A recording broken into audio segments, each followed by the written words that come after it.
Astronaut Riya regains consciousness aboard a space station that has landed on the planet Ash. The woman can't remember who she is or how she got there. There's an inexplicable cut on her forehead, terrifying visions flicker through her mind, and disembodied voices accuse her of everything that happened. The ship's AI warns of anomalous activity, and she rises to activate the backup power and fix the system failure. Riya moves through the ship, puzzled by the bloodstains on the corridor walls and floor. Soon, she finds the body of an astronaut. She pulls a knife from it and continues on, eventually realizing that all her crew members are dead.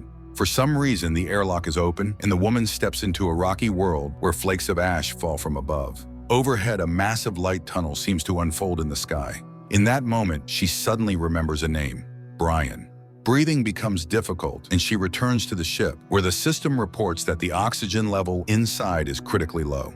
In a half-dazed state, she sees distorted faces. Suddenly, she finds herself in a pristine mess hall. Kevin shouts a new slogan about prosperity, and Davis suggests they eat 5 servings of canned beans in honor of their friend Brian. The crew suggests that Riya will be the first to step out onto the newly discovered planet this time, and celebrates the fact that the planet is nearly breathable. In reality, Riya reaches the medical bay and patches up the wound on her neck. Then she heads to the showers, trying to understand who she really is. Later, the woman finds a ship's log where observations about the air quality and pressure in the cabins were recorded. In the moving images, she sees herself tending to some plants. But then the system announces that movement has been detected in Zone 1. Arming herself with the knife, Riya heads toward the area. When a figure in a spacesuit enters through the airlock, she attacks. Unexpectedly, the person calls her by name and begs her to stop. When he sees she doesn't recognize him, he tells her his name, Brian, and explains that he came down from orbit after receiving her distress signal. She had said that Clark had gone mad and attacked the crew. Riya explains that she only remembers fragments, images, and the attack by a woman. She doesn't understand what's happening and has no idea who or where she is. Brian asks her to wait for him and leaves while Riya covers the dead. Later, he brings out a medical bot, explaining that their mission and vessel are named 7F. Brian realizes that she remembers nothing, not even Earth. The woman lies down on the examination table, and the medical bot begins scanning her body. Meanwhile, Brian tells her that the previous 6 missions failed. Humanity's only hope rests on the 7th. Half a dozen ships are scattered across the galaxy, searching for an Earth-like planet, and now they might be able to proudly call the discovered planet their new home. At that moment, the medical bot's tools dig into the wound on Riya's forehead, and Brian tries to calm her. He explains that he stayed in orbit because his duty was to monitor the base from above in case of incidents. Suddenly, Riya recalls seeing a shooting star in the sky, and Brian confirms that it was their main ship stationed in orbit. Meanwhile, the medical bot stitches up Riya's head wounds, and Brian asks about her temperature. Riya admits she used a patch from the medical kit, which affects her in strange ways. Brian recalls that, on the way to this planet, people often discussed why they joined the program. Riya insisted it wasn't about sacrifice, it was about seeking answers, as if what was on Earth hadn't been enough for her. Even if she doesn't remember who she is, she's still the same person at heart. He advises her to rest. However, Riya can't shake the thought that Clark might still be outside. If so, her oxygen would be running out. Clark could have found shelter, especially since the sandstorms here are extremely fierce.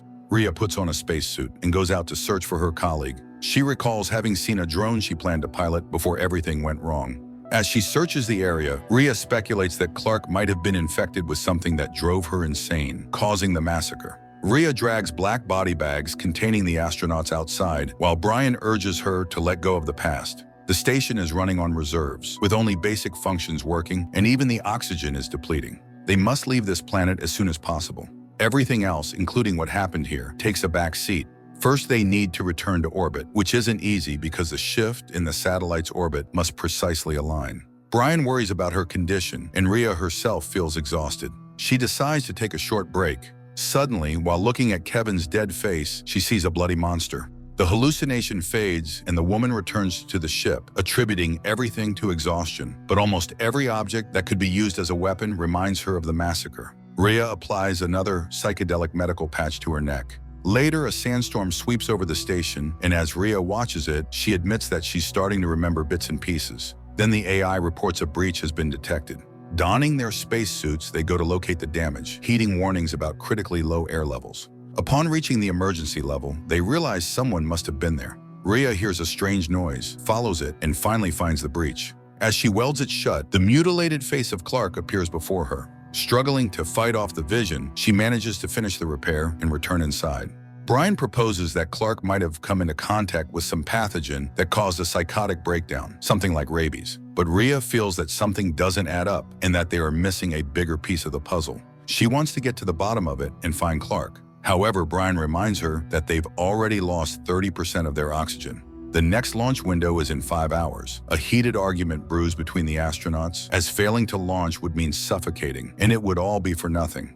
Brian reminds her that they still have to reach his module, a 25-minute trek. He admits he doesn't know what's wrong with Clark and doesn't think she's worth risking their lives for, but he promises they will get to the truth. Riya retreats to her quarters, watches footage of her fallen friends, and remembers Kevin, to whom she had been close. Closing her eyes, she suddenly finds herself under an open sky. A drone hovers over her face before flying upward. Looking around, she realizes she's standing in a grassy field, wearing a fancy dress and strange jewelry. Sunlight filters through palm leaves, and nearby stands Kevin. Between them lies a kind of tube. Peering into it, Riya sees a swirling tunnel that seems to pull her in, but then Kevin confesses he's in pain. Riya sees him aboard the ship and wakes up. The woman finds and plays back footage of the crew's planetary exploration. The crew comments that while this planet isn't perfect, they don't really miss Earth because the place is breathtakingly beautiful, though they doubt they'll quickly get used to the scenery. Soon, the astronauts discover the emissions Brian had mentioned. Suddenly, they find an enormous tunnel in the ground, glowing with strange objects. Someone cries out in excitement, realizing these are terraforming and atmosphere-creating installations. One of the men decides to measure the depth of the tunnels, but when he descends, an explosion occurs. Sparks and whirls of some unknown substance shoot into the air. Shocked, Riya realizes her friends are dying, and Brian had known they were on a mission and had disappeared. Riya demands an explanation. He had been watching her all this time as she wandered in circles, trying to piece together what happened to Kevin, Clark, Adi, and Davis. She had nearly gone insane while he knew the planet was being prepared for life. He defends himself by saying that his duty was to keep her under control because he knows her well, and even though she has lost her memory, she hasn't truly changed. Therefore, they must get off the planet first and then try to make sense of everything. Suddenly, Riya confesses that she killed everyone and doesn't know why. Thus, she feels she cannot leave the station. She realizes the patches help her remember what happened, but Brian admits he doesn't trust the person she is becoming. Their mission, the survival of the human race, must come first. Here, they discovered technology capable of terraforming planets. This could change the fate of all humanity. Their priority must be completing the mission. In 2 hours and 39 minutes, they must launch. Riya starts packing her things when Brian comes in and personally changes her patch, promising to return when it's time to leave. The man leaves, and Riya is overwhelmed by the longest memory yet. She sees Adi, deranged, attacking her. She tries to fight him off, but he is incredibly strong. His face is twisted into a horrific, inhuman expression. Riya reaches for a pair of scissors and stabs the astronaut's body several times. In reality, she collapses onto the bed, drained of all strength. But immediately, the bloodied, distorted faces of her friends appear before her. She calls out for Brian to report that everyone had been infected, but the man doesn't respond. Riya searches the ship for him and suddenly finds his body lying on the floor. As she rushes forward, Clark, still in her spacesuit, attacks her. Riya grabs a blowtorch lying nearby and directs the flame at her friend. Clark's suit catches fire, but she shoves Riya aside and activates the local fire suppression system. Once the fire is extinguished, Clark advances on her again. The two women fight. Clark drives Riya into a shower stall, and Riya, wrenching the hose free, shoves it into Clark's suit and turns the water on. Clark drowns as the liquid quickly fills her suit. Riya drags the body to the medical bay and scans it, but the bot finds no additional injuries. At that moment, the AI announces that the orbital window is now open. Riya carries another black body bag outside and looks up at the mothership flying overhead. She returns to the module and attempts to start it. When the systems fail, she sticks 2 patches onto her neck at once. Immediately, she hears the medical bot's voice and remembers Brian. The bot scans his body and reports that he died 51 hours ago. Once again, Riya is left asking, what is happening? The system reports anomalous activity and the detection of an unusual life form. Riya starts searching the ship and suddenly sees a living Brian and realizes it's the infection using a human body. Unexpectedly, the man promises to show her everything, and then she'll understand. Her memories take her back to the moment when the astronauts returned to the station, bringing the mysterious substance with them. Brian's voice calls out to the station while the astronauts discover an unknown life form and prepare to take a sample for study. Riya returns aboard and overhears her friends discussing how the mysterious entity seemed to have been observing them from the start, waiting for the right moment to strike.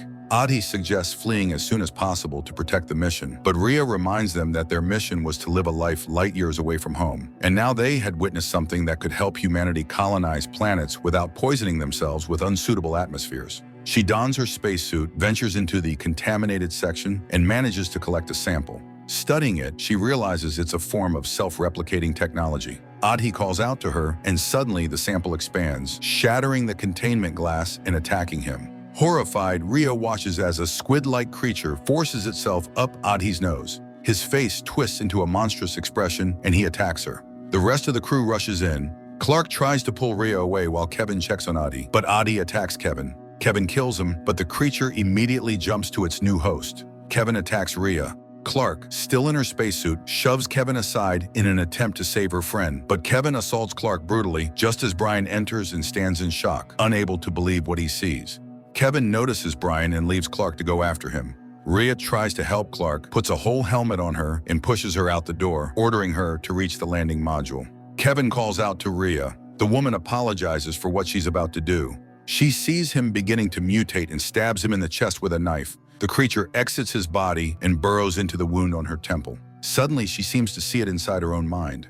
Riya thrashes, trying to understand what's happening. Finally, she goes still as the AI announces parasite activity has been detected. Riya sees something red and pulsating functioning inside her and realizes it's an alien intelligence. The creature explains that this is their planet and they will not allow it to be taken. Humans are an inefficient species doomed to self-destruction. They only want her to join the Legion. She would become something greater, and it would be a great honor. But Riya refuses to join the collective mind. She rips off the patches, and the ghosts of the crew immediately dissipate. Riya rushes to the medical bay, initiates a scan, and authorizes the removal of the parasite from her brain. During the procedure, she dies. Moments later, a glowing orb appears before her eyes, transforming into a corridor, but then she comes back. The medbot completes the operation, and having extracted the parasite, destroys it. Riya is about to leave when Brian reanimates. Tentacles grow from his head, and the monster lunges at her. Riya grabs a knife and wounds the former astronaut, but the monster refuses to stop. She grabs the blowtorch and directs a jet of flame at his head. The monster burns away. A fire breaks out aboard the station. Riya dons a spacesuit and flees the burning ship. She finally reaches the landing module, starts it, and takes off, leaving the planet behind and heading toward the mothership, remembering her fallen friends. The film balances on the edge between cosmic horror and psychological thriller, constantly making the viewer question what is real. The combination of a talented director, strong cast, and grim atmosphere makes it genuinely compelling.